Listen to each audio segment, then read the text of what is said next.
Welcome to One Boy Allowed, the show where there is one boy in the studio allowed.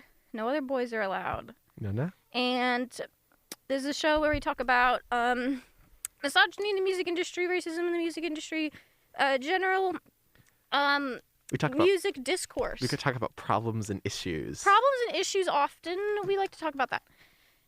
And so I'm not going to probably spend all day talking about this, but I just want to jump into something that's been on my mind the past few days. Who are you? Oh my God, great question. Yeah, who are you? My name is Jem Miller. I'm host. Your host? Host. Congrats. Thank you. I'm looking at pictures of Oscar Isaac. Why? I just think he's neat. Oh, are you actually? I literally Oh, am. okay. But when I'm not doing that, I'm Justin. Okay, you're Justin. Justin Grist. I don't have sound bites today because We're not doing sound bites at all? I just didn't bring it up because I thought I should be serious. That's fair. So this is a show. I already said what it's about. You got it. You got it. We We're got good. it. Oh, we got it. So, a few weeks ago, by now, maybe 3 weeks ago, Justin and I talked about Katy Perry and our perceptions of Katy Perry as a musician. We listened to a bunch of her B-sides. We listened to all of Teenage Dream. We listen to a lot of Katy Perry. We consumed a lot of Katy Perry content.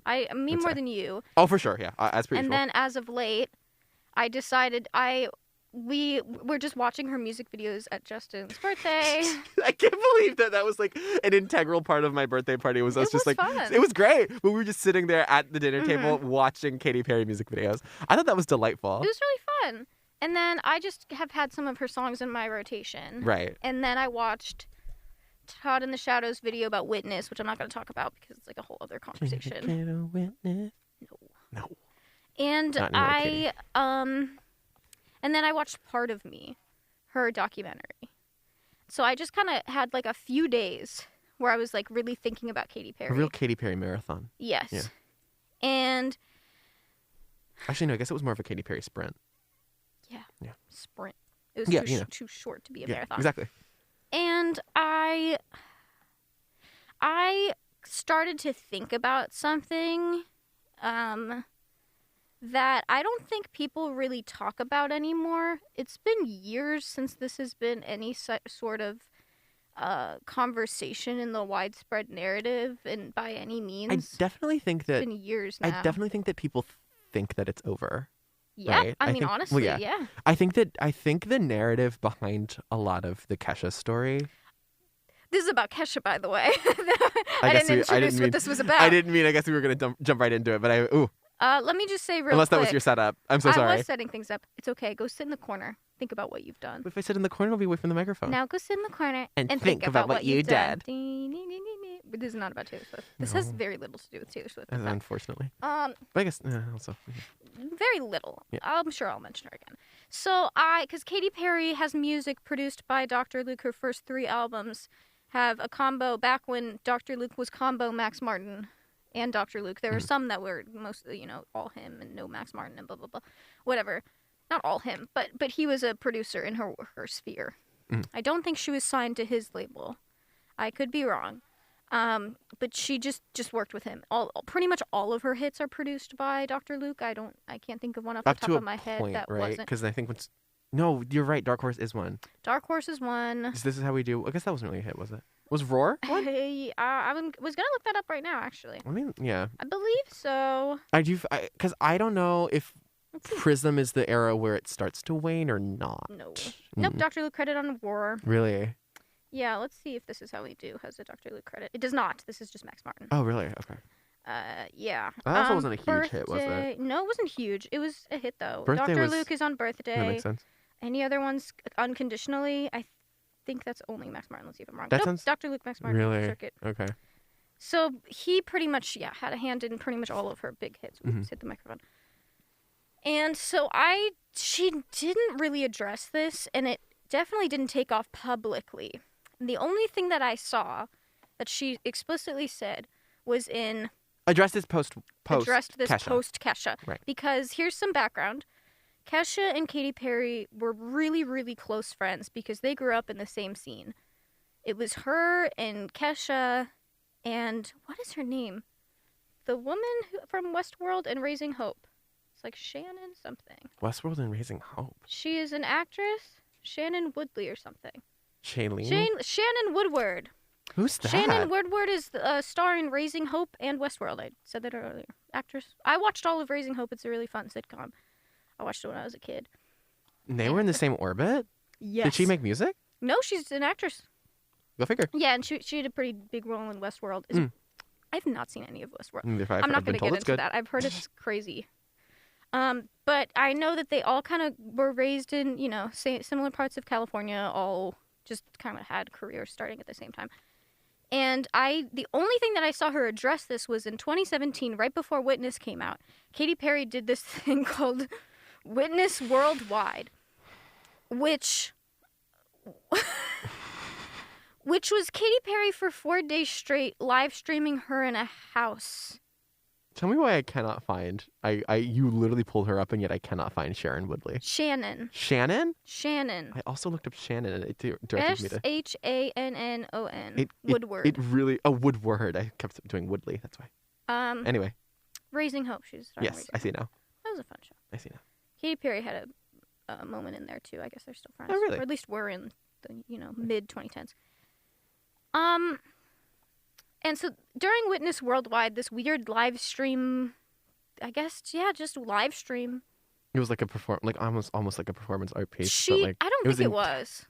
It was a stunt. It was a PR stunt. It was a PR stunt, and she brought on like celebrities to come in and do little things with her, and also live streamed her sleeping, which okay. It was a stunt. Yeah. Yeah, it was a stunt, but it was also like an opportunity for press. Yeah, it's a stunt. You could call it a performance art piece if you're being like really generous. If you're being generous, really generous. But about, it was like she brought in Liza Koshy. She brought in her friends. She talked about the album. She talked about her music. One of the things that she did is this is on YouTube, by the way. She went through like all of her old music videos. One of them was I Kissed a Girl, and Kesha's in there, and she's like, look, it's my dear good friend Kesha. We grew up in the same scene, blah, blah, blah. I interpreted this as her showing, like, kind of support of Kesha in this. For context, because I guess I haven't said this, but I think hopefully everybody I do think maybe just for sake, we should probably establish exactly what we're talking about. Kesha, in 2014, filed a lawsuit against Dr. Luke for sexual assault. It has been a long, non-stop battle. I am looking for transparency's sake, I'm looking at this Vulture article. If you can find it and you haven't used up all your free peeks at the website, take a look at it. It's called The Complete History of Kesha's Legal Fight Against Dr. Luke. That's what I'm looking at currently. I also have what I will be referencing later, a People magazine article called Katy Perry Says she felt pressured to support Kesha against Dr. Luke in unsealed deposition. That's what I want to talk about right now. Okay. Because I decided to see if Katy Perry has actually said anything about this explicitly, to see if she's still friends with Kesha, just kind of for gossipy reasons. Mm-hmm. But it's kind of turned into me thinking seriously about this situation. I do think it's like the twofold issue of, again, we cannot... like you said earlier, like Dr. Luke is responsible for so many of Katy Perry's hits, and they're all really iconic, and they're really big, and they're like to this day, like they are almost inescapable. Like I'd say, so Dr. Luke is like an intrinsic, like just intrinsically tied to the conversation around Katy Perry, and because of that, Kesha's like obviously tied to this conversation as well. And I do think it's just really interesting. Again, which is what I was going to say before I realized that this is what you were setting up the conversation in the first place. Yeah, people. I think the understanding of the Kesha issue is that it ended with praying. Yeah. Like, because that's a very tidy media narrative where Kesha put out this song about her assaulter, and now she's healed and she's moved on and she's free. She cried publicly and now it's okay. Yeah. Right. And like. So naturally, that's like not. So that's not true. That is not true. So I'm going to start by saying one thing before I go into this People magazine, which this is, I know People is like not the most reliable. They're gossip at the end of the day. It's a gossip rag, so you have to take a little bit with a grain of salt. But what I like, I'm not trying to take this with a grain of salt because, I usually would, but this is directly from a deposition. Mm-hmm. These are Katy Perry's words. This is public knowledge from a court hearing. Yes. This is what Katy said, and I will get into why Katy Perry was dragged into this. But let me just say, first and foremost... Actually, maybe say why first. Well, I'm going to go into... I guess I can. I have to... I actually have to start with this first to say that Kesha before I say why Katy Perry was involved and brought into this lawsuit, Kesha's legal battle with Dr. Luke has not ended. It's just still going actively to this day. Dr. Luke has filed many counter lawsuits and additional lawsuits at Kesha and Kesha's mom. And there's been lots of backstage drama not even drama, fighting and conflict and trying to silence and destroy Kesha as much as possible. Mm-hmm. And one of the things that happened, this is me going into why Katy Perry was dragged into this. Let's see if I can find the exact thing. But this was in 2018. So I'm scrolling down right now. This is 2017.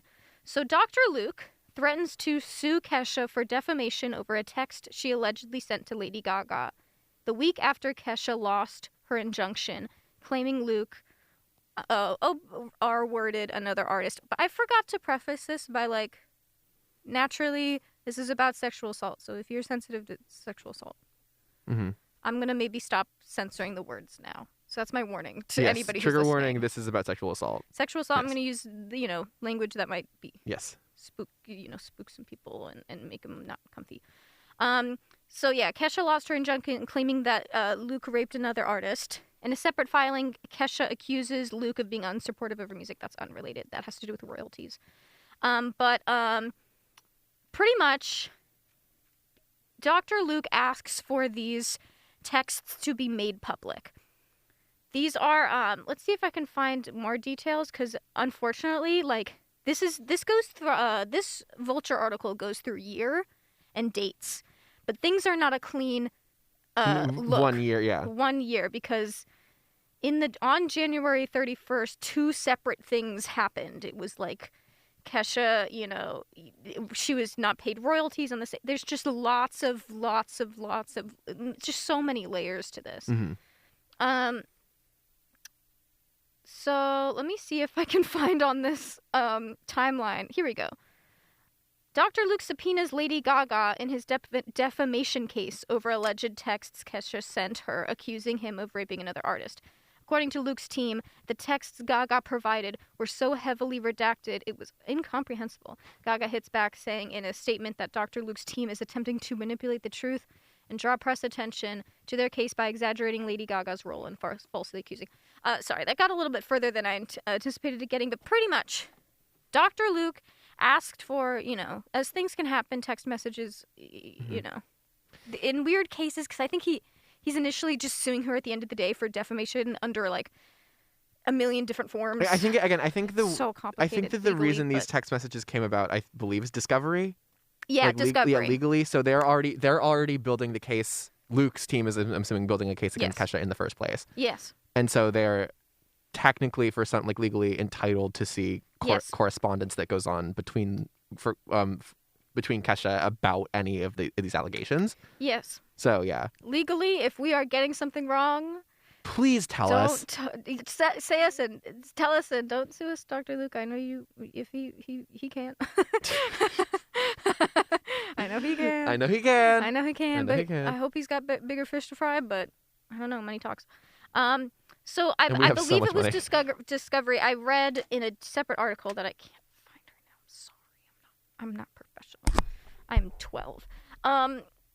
So it was later revealed since these text messages became public that Kesha claimed that Katy Perry was the one who was raped by him. Mm-hmm. And that's how this entire defamation comes through, is that Dr. Luke is suing for defamation in these private text messages between Lady Gaga and Kesha. So I am just going to, right now, in order to keep this as on track as possible, because this case is deeply messed up, and there's some really horrible conclusions that come to this, but I'm not going to get to that now. I'm just going to talk about what Katy Perry said, because Katy Perry had to do a deposition for this. And pretty much Katy Perry said that she was not sexually assaulted. Mm-hmm. But in addition to this, her deposition goes kind of off the rails into something that turns into more than just a deposition. Like you said, it becomes a PR statement, knowing that this is going to be a matter of public For context, I record talked to anyway. Justin about this yesterday. Because Katy Perry had said nothing about this situation until this moment in 2018. And so, of course, Katy does talk about, was she raped? That was pretty much the question. Was, Katy, what, is this true? Mm-hmm. Pretty much.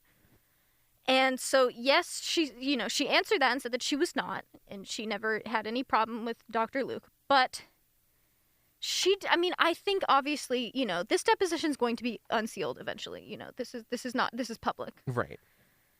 So what she went on to say was that Katy Perry said she felt pressure to support Kesha. She said, and this is her quote, "I felt pressured, but I also knew both of them, and a lot of people did not. So it was easy for them to be detached and support an idea rather than an actual instance." Should I start unpacking this, or should I read everything that she said first and then go into it? Keep going. This is not her quote, but Perry went on to share that during the time she received numerous angry Twitter messages from users who believed that by not speaking out against Dr. Luke, she was, quote, supporting rape, unquote. People were generally, this is another quote, very angry at me for not saying anything, she said. Asked why she made the decision not to work with Luke on her most recent album, Witness, Perry said that she didn't want it to seem like she was, quote, picking a side, unquote. Then it goes into, of course, Perry also denied the allegation that she was raped by Dr. Luke. In the deposition, Perry expressed frustration at both the fact that Lady Gaga and Kesha had texted each other about the allegations, and that the music producer was trying to use Perry's testimony to prove his innocence in the ongoing lawsuit. Perry said that she felt annoyed and pissed off that she would bring me into this in this way. I'm assuming she is Kesha. After learning of the private text messages, which were first revealed during the defamation suit, she went on to say that she felt, quote, annoyed at both Luke and Kesha.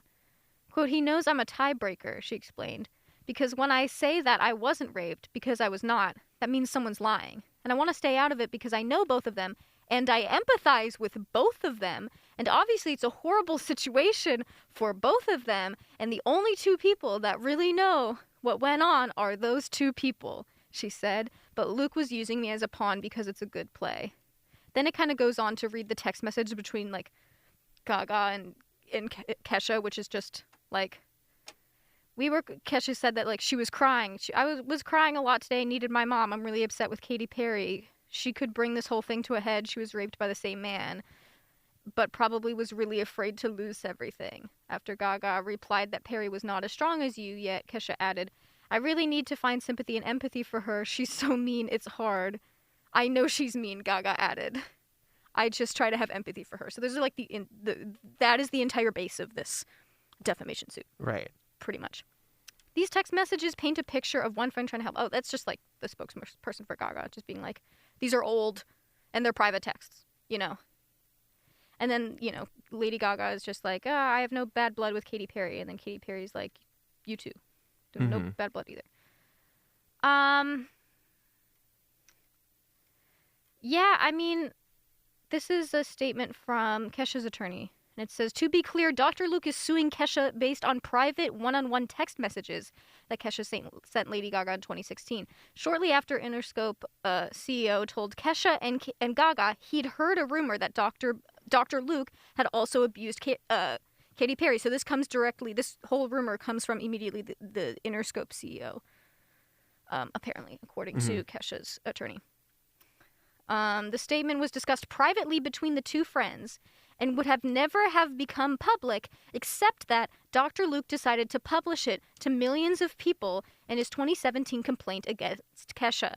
The defamation claim, based on a private text message, which was based on the statement of a third party, is also frivolous, of course. So that comes from, I think that's pretty much everything I need to say. Right.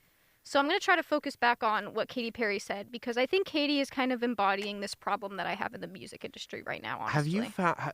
I was just looking up to see if I could find the actual deposition, like the transcript. I found some more direct quotations that are more back and forth about it. Mm-hmm. Katy Perry outright says... I mean, have you seen the part where she outright says that she doesn't believe that rape was within Dr. Luke's character? No. Hang on, let me see if I can find it. I want to say this is from. These were unsealed in 2018. I want to say that these the depositions were occurring. If I'm skimming correctly, because I am skimming. I want to full disclosure. I am skimming. This is coming from the Observer, by the way. If you want to pull it up. Yeah, I've looked at a few of these because what sucks about I don't know how these. I'm not pre-legal stuff. I don't know anything about legalese. Yes. Yeah. Sure. I don't know the details of things. Mhm. I'm just looking at what the media has decided to publish. Right. But go on. In the full transcript obtained by the Observer, the lawyer for Lucas Gottwald, that is, aka Dr. Luke, asked Perry, "Do you believe that sexual assault or rape is consistent with Dr. Luke's character?" "No," Perry responded. That is. See, this is a problem. Like, I know she was asked some things, Mhm. but I think she also, like I get, because there's a line that Katie says here, which is that she knows both of these people. Right. And I understand that. But I also, there's things that she said that I think she knew. I mean, she knew that Dr. Luke was listening. I think people in the music industry were going to be listening to this moment. Right. So I think this entire statement goes...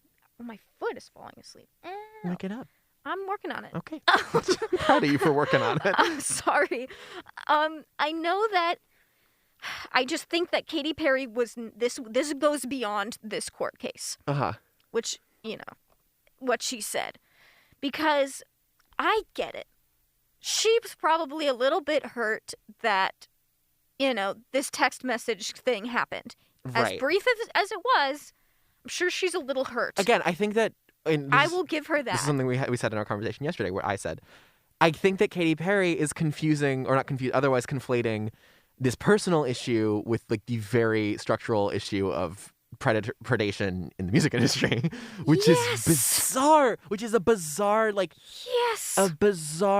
mishandling of it. I just don't get it. This is deeply, deeply upsetting and frustrating because, first of all, I just wish... Because, first of all, I know why she was dragged into this. And I guess I will say it also does make sense knowing that I think that these depositions occurred in 2014 and were unsealed relatively recently. Well, these text messages were from 2016. They were right, and then this occurred. This whole lawsuit specifically about these text messages occurred in 2017. So this is in her witness era, right? In her flop era. But it's definitely at a time when Perry again is like still very much in his orbit, like whether she likes it or not. But here's the thing. I feel like. And I've never been dragged into a lawsuit. I wish I was. I wish. Yeah, I wish. But I feel like she went on to say some things that that were not relevant. That she put in to defend herself and to make herself look better in this situation. And she's trying to balance looking good in the public eye while also looking good to the music industry. Right. That's how I interpret what she said. Because she's trying to both sides this, and not to get into the entire timeline right now, I don't know if I will. I do want to... Please look at this Vulture article. It is years and years of lawsuits, most of which Dr. Luke has started. He pretty much from the moment that Kesha filed this lawsuit, Dr. Luke has done is it called slap? It's been a bunch of It's been a very consistent campaign of trying to reshift the narrative that Kesha's lawsuit was defamatory, and it has been consistent since. Since even Kesha's lawsuit started, again, back in 2014? Yeah. Since 2014, the narrative has been that this is defamatory. And every action on from Luke's camp since that point has been a concerted effort to not just obviously bury the lawsuit, but bury Kesha for having ever filed the lawsuit. Yes, because defamation every single time. There are also, like I said earlier, backstage battles about, Kesha performing. By the way, Kesha is still tied to him. Can you explain how so? Because I don't know. I don't know the details, but I know that her album in 2017, he still made money off of it. So it's like publishing? Probably something like that. Because he has a lot of like distribution arms. Yes. Okay, Probably sure. something like that. And Sure. maybe even Raising Hell was as well, her 2020 album. This is a very long thing. I encourage people to look at it. And if you can't find the one on Vulture because, you know, it's behind a paywall. Maybe there's one by Rolling Stone too. Just, it is like, but the Vulture one, it being a timeline, really gives you a look into how much this is and how it has never stopped. And by the way, I don't know if I said this, but I'm going to go back to the Katy Perry thing. I'm trying not to bounce back and forth too much. Kesha lost this. Oh, yeah. Which is like insane in my opinion. By the way, I am not here to say like whether Dr. Luke is guilty or not in the court of law. I can talk about if I think he's guilty in the court of public opinion. So that's what I'm going to do. I am not qualified to say if he is, guilty, but I think, in my opinion, he is guilty of many things. Sure. In my own personal morals and beliefs. High Road was released on Kemosabe. Yeah, that's what I thought, because she was never free, you know? Mm-hmm. Well, to go back to what Katy Perry said, the fact that she mentions in this deposition that is about defamation, talking about how she was perceived, went on to share that during that time she received angry messages to say that she was supporting rape and that she felt pressured to support Kesha. By the way, I don't know. I haven't read the full deposition. I can't really find these things. I don't know how to. I think it's like kind of like a complicated thing. I've definitely tried to do this with legal stuff before that was like entertainment based, so it was like it's public record. It is hard. It's very hard. Legal you stuff have to like search like actively search like public record archives. Like it's not just something that like Billboard would be like, and here's the link. Especially because like in its entertainment press, I think these people sometimes have like a vested interest in like making this stuff hard. I mean, absolutely, which makes me go into like our justice system is bad. Can I be the first to say? I mean, it's definitely bad, but like I do think it's a thing where I understand the idea of like public record, I guess, being kind of hard to access. Like, but no, like I do think that in this case, it's so people, because again, they're picking and choosing what they said, because they're picking and choosing. Mm-hmm. And it's frustrating. Right. Because I feel like in a case like this, I don't know. In my opinion, I feel like the consumer deserves to know what Katy said. Okay, yeah. To a certain extent. Sure. In my opinion. I didn't know this. I agree with that. I agree with that for sure. I definitely agree with that. I can. You want to say, is the justice system not flawed, Justin? The justice system not flawed? I don't think there's anything wrong with that. Are you saying that blue lives matter? Yeah. Okay. When there's Sonic the Hedgehog, I don't know. I tried to pull it back to Silly Town and it didn't quite work. Yeah. Wow. I'm sorry. Wow. I'm sorry. I'm so sorry. Anyway, to go back to what Katy is saying, and this is just what I'm reading in People, because clearly there's a lot of other stuff here. Mm-hmm. It feels really gross to say that she felt pressured by Kesha. I don't know what Kesha said to her. Right. She does not say why. I am just going to take it, at least in my interpretation of how People is framing this. I'm going to say that she felt pressured in the court of public opinion. Mm-hmm. And listen, Katy, that is not Kesha's fault. Maybe she said something to you. That's fine. But even if she did, I am very, very disgusted by the fact that Katy Perry thinks that it is okay to both sides this. Because I don't care if she knows Dr. Luke. I don't care if she knows Kesha. I don't care if both of them were mean to her. Because this, when you look at what this case is about, it is so transparently. I'm even going to put aside whether or not you believe Kesha. I believe Kesha personally. Mm-hmm. But even if you don't believe her, the response that Dr. Luke has had to this whole thing. He's used everything in his power to suppress this, to suppress Kesha, to take away everything that she has in his power in the music industry and his power with money, and then in the legal system. He's done everything he can to bury this. I think it's definitely... And it's not okay. It's definitely one thing when you are an innocent person to want to have your name and image cleared, especially like as a public figure, yes. Right? But there is something like very... I don't want to say that it's like telling. Well, it's telling, but like the way that it's not just about the public image, but it is specifically about Kesha. Yes, because what other reason would he be suing Kesha's mom multiple times? He's suing her mom. Do you remember why? I can find it. Give me a second. Mm-hmm. It's towards the beginning of this. Pre-lawsuit. Because I do agree that like there is like a certain sharkiness of his actions that is like genuinely bizarre. Undoubtedly. Or not bizarre, like I guess it's not bizarre, like it is very much to be expected, I think, of like a guy who is like seemingly Yes, here we notably go. very the vindictive. same day that Kesha, so October 14th, the bombshell lawsuit, Mm-hmm. Kesha files an explosive lawsuit against Dr. Luke in California, claiming sexual assault and battery, including one aforementioned incident where he forced her to take a date rape drug and abused her afterwards.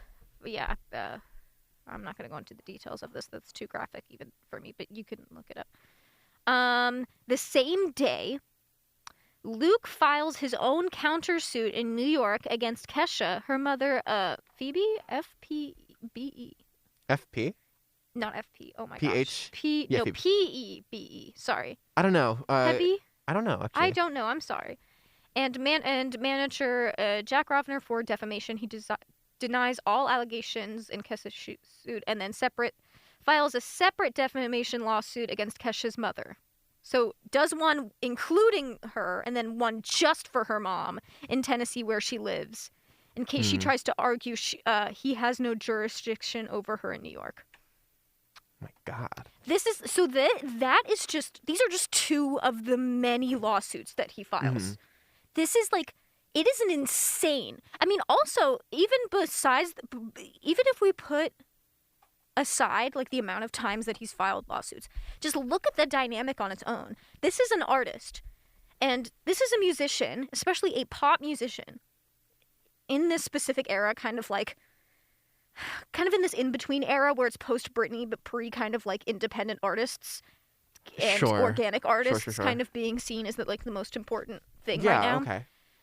In this weird in-between section in the music industry where she relies entirely on her record company. Right.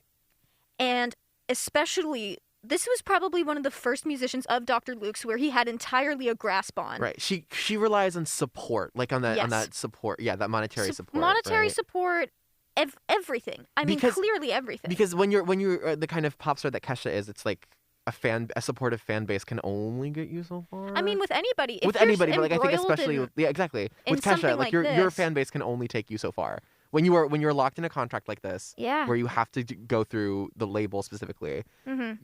you can have all the support in the world from an outside source. Like if you're not, I guess, actively being given that like go ahead from I guess like it's a horror story. Sexual assault or not, it's a horror story we've heard like a million times. A million times where an artist, for whatever reason, is just trapped, either, legally, or they just feel like they're trapped. And they know that any attempt to leave is going to be punishment. Like Mariah Carey is another extreme example of this, where she was married to the head of her record label. Right. And her divorce and the fallout of their relationship ruined her for a while. It's God, that's what I'm trying to say. It's about exposure. Exposure, yeah. Exposure, that's what I mean. Like you can have a built-in fan base all you want, but like if your music isn't being played in the right places, you're Music never being played, or if you're just not being allowed talked to about. Yeah, not being talked about, you're not being allowed to make music. Yeah, it's a lot. It's a very complicated thing. So just inherently, Dr. Luke is somebody who has everything that she needs. He has those keys. He has the keys to every single door that is currently locked in her face because of this.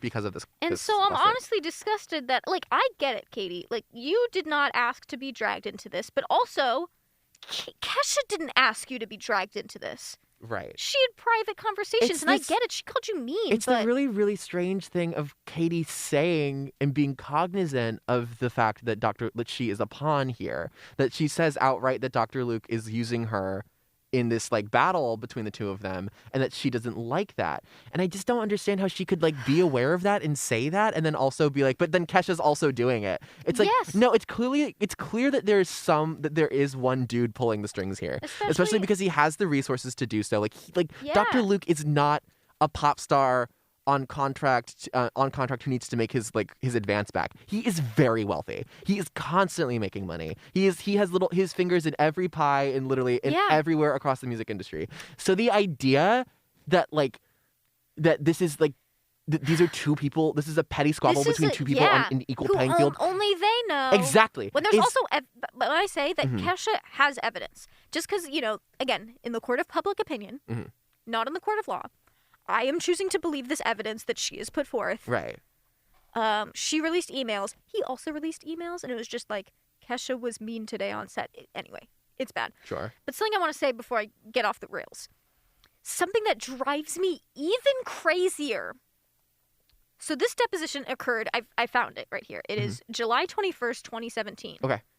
A certain single of Katy Perry's, the lead single from her album Witness, came out in February 10th, 2017. And it's changed the rhythm, which I think we all know this song.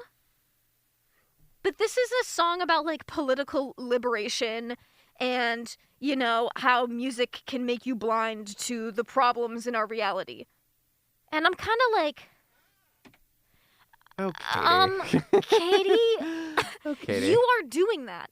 It's especially with this Kesha situation, we'll all just put on I Kissed a Girl and pretend that the person who made it isn't currently embroiled in destroying somebody. Right. You are part of the problem. And then to get up and be well, bummer. Look at this problem everyone's participating in. Yeah. It's a shame how we're all a part of this problem. It's seriously disgusting. It is blindingly hypocritical. And it goes into my wider problem. And I kind of want to go into a more contemporary example of the Dr. Luke problem, because these are a few years old. This has been debated to some extent. But the whole Doja Cat situation is kind of crazy.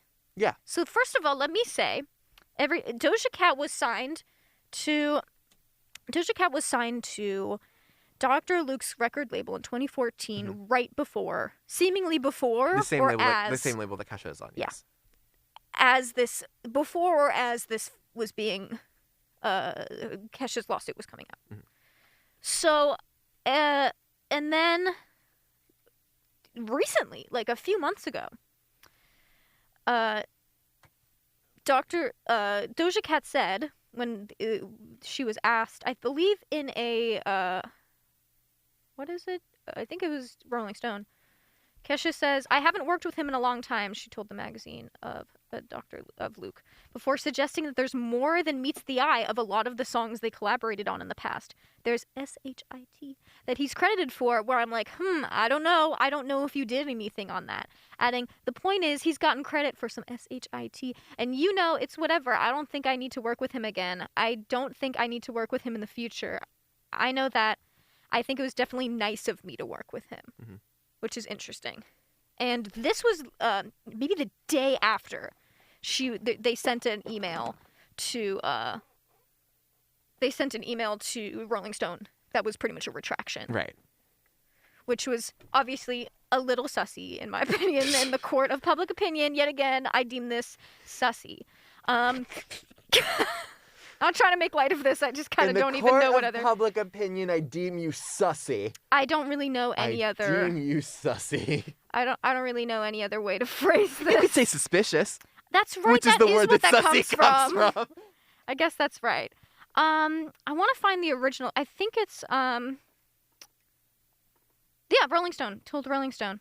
I wish I could find it. And yeah, the following email was sent to Rolling Stone. I wanted to clarify something that I'd be thinking about since the interview. When asked about Luke, I may have said that someone could interpret me as saying that he had taken credit on things he didn't deserve to.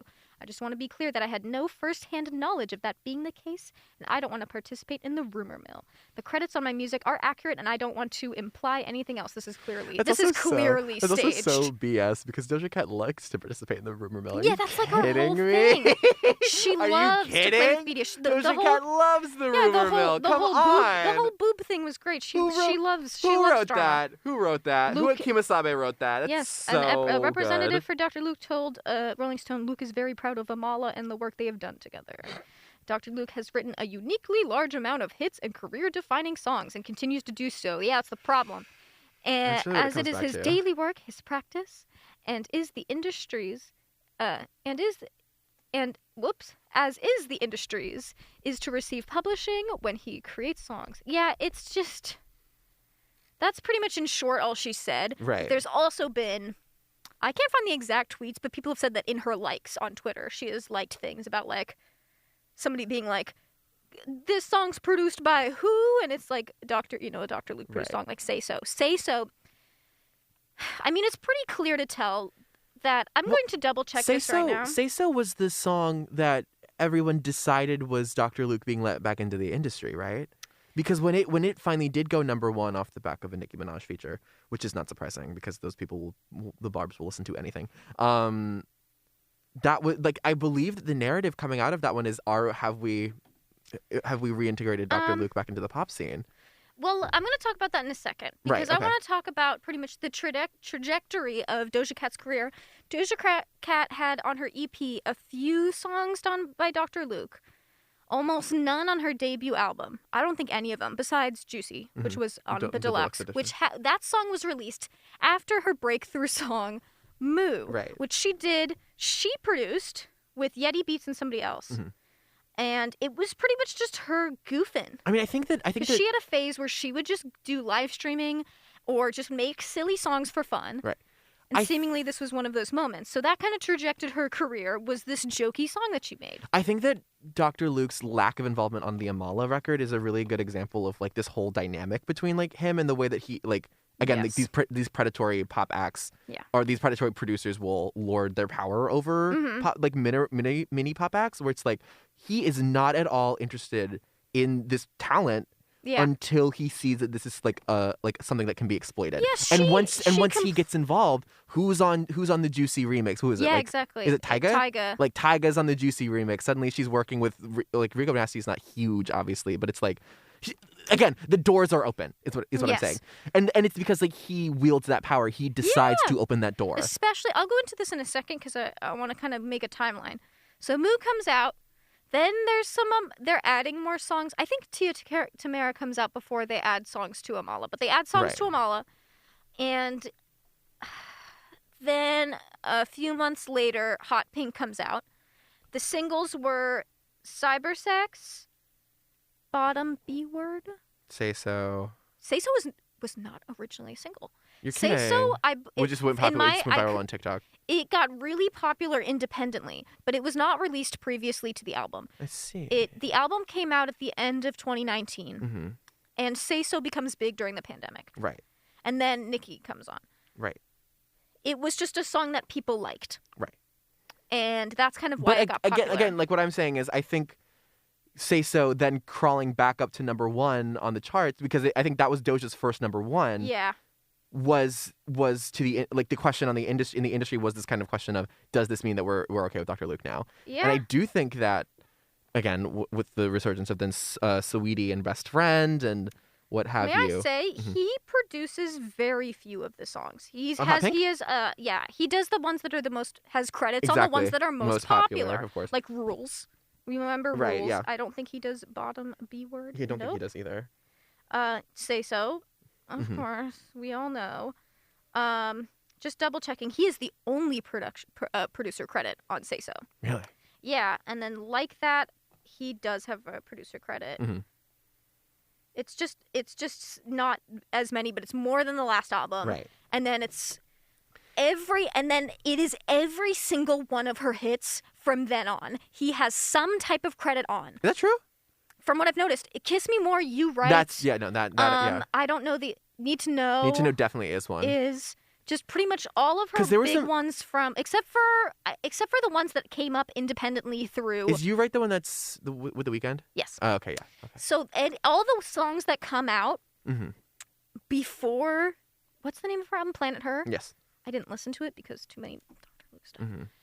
All of the songs that come out before the album, all the singles before the album come out, are all his. In some way or another, he has his name on it. And then all the songs that, and the ones that become popular that aren't attached to him are the ones that come up through TikTok. Right. Like, what is it? Get Into It, yeah. Ain't Cramp. Yes. That was the big one. But that was also like a demo that had been bubbling under for a while. Yeah. That's why. Those are all the ones that people independently liked, Mm-hmm. from what I gather, and then she chose to make it a single. Right. It is very, very telling what this relationship is like. Just from looking at how things have occurred, I didn't even need her It's to like say anything nakedly to know. parasitic. Yeah. I mean, I'm glad she said something, whether or not that she was forced to retract it or not. Mhm. And I'm glad that this was confirmed. I even believe that the Sweetie feature is nakedly is like parasitic in that same way, because especially what Sweetie said about it.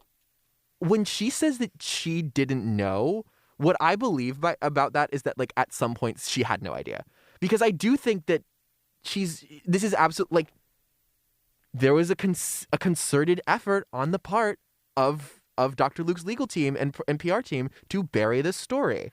And I believe if you are not actively in the pop music scene, and I think that Saweetie was on the outskirts until very recently. If I know the career trajectory of Saweetie correctly, Mm-hmm. I believe that she didn't know. Well, here's the thing about her statement. Mm-hmm. It was a good statement because all you have to do is choose to believe her or not. Right. And I am going to choose not to believe her because I was a kid, Mm-hmm. but I was in middle school when this Kesha stuff started. And I did not like pop music. I did not care for it, and I avoided it. And yet I still heard about it. So I am going to choose not to believe her, but this is not really a conversation that I'll talk about it. I'm going to talk about that with you later. You want to talk about it right now? I mean, I'm just simply just not, I just don't believe her. It's not that I don't believe her. I think that it's a little bit more complicated than that, and I need to think about it for a little bit. It could be, but again, it's not really, she's just part of the problem. Mm-hmm. Because, well, first of all, I wish that artists would do their research regardless. Sure. That I agree with. Doesn't really matter to me if she knew or not. Doesn't matter to me if SZA knows or Nicki knows or The Weeknd knows. They're all guilty. That I agree with again, yes. Doesn't really matter. And it's kind of crazy that, like, Chained to the Rhythm is written by somebody who doesn't support Kesha in this situation, because we are, like, and I feel bad for Doja, because she clearly did not ask for him to be associated with her all the time. But it doesn't matter, because everybody still loves her, even though the money from her music is going to this man. Mm-hmm. Literally Chained to the Rhythm. I don't know what else to say. We're all just going to shake to say so without caring about, the fact that she's tied to him. And I get it. She didn't ask for this. But it's really sad and really disheartening, especially when, like, the person that I am probably the most upset about this with is Kim Petras, because this is a particularly, really, I find this seriously gross, is the fact that not only, like, it's one thing for her to be constantly choosing to work with him on every single song, more than any other artist except maybe Kesha. Right. And it's another thing to take it as a transgender myself, to take this and be like, I wonder why people are going so hard or harder on me for working with him than anyone else. Is this something she said? Yeah, pretty much. Are you serious? She was like, yeah, people are so much harder on me than this. And I'm like, first of all, is that that something she said? She said it in that connotation where she was like, yeah, people are always harder on me than anybody else about this. I listened to a podcast excerpt or an interview excerpt. Oh my God. And it's like, I get it, but usually what she'll say is like, I've had no negative experiences with him, and leave it at that. That distinctly weaponizing the identity is so sick to me. God. And I interpreted that way. Perhaps, if she would maybe not say that, but she works with him more than anybody else, and the fact that people have this coy attitude where they're like, yeah, I mean, I know that, like, she works with him, but she's the only, like, trans artist I know off the top of my head, so I'll still listen to her. More so the thing that bothers me about Kim Petras which is the same argument that people used for Doja Cat. And with Doja, I do believe to some extent that, yeah, she's probably locked in a contract she can't get out of. And then people are like, and same with Kim Petras, so we don't know the terms of that contract. It's like, no. Even if we don't, yeah, Kim Petras is signed to a label imprint that is, like, named after her brand specifically that Dr. Luke is a part of. Yes. That is not Kim Petras was absorbed by Kemosabe and sat on for years until Dr. Luke decided that she was popular enough to start putting out music with. Yeah. Kim Petras has actively been cultivating that brand and that image and this identity and this sound alongside Dr. Luke since her debut, since inception. Yeah. This is something she's been doing. And she is. Which is why also, what's even crazier is she pretty much works with him entirely. Every single time. Even on songs where sorry, I'm being very loud. Even on songs where she's like, where it's a feature, like I believe she did a song with like Kygo or whatever. Sure, yeah. And like where Kygo is like an EDM producer in his own right. And the fact that even Dr. Luke is on that. Yeah. Could you look and see if the song that she did with Sophie has a Dr. Luke credit as well? What song is it it's called? called 1, 2, 3 Days Up or something like that. I don't know. It's just this. Days Up? Yeah, with a Z. Of course. Yeah. It's just this gross, it's so gross and negligent on all of our parts, I think, when it's just so obvious. Like, it's right there. It's just right there, you guys. Yeah. Like, it's right there. I literally don't know what else to say about it. Like, it's like he never went away. I'm looking it up on my phone because it's harder to look at Genius. View all credits. Yep, produced by Dr. Luke. Mm-hmm. You're kidding. Yep, there it is. Well...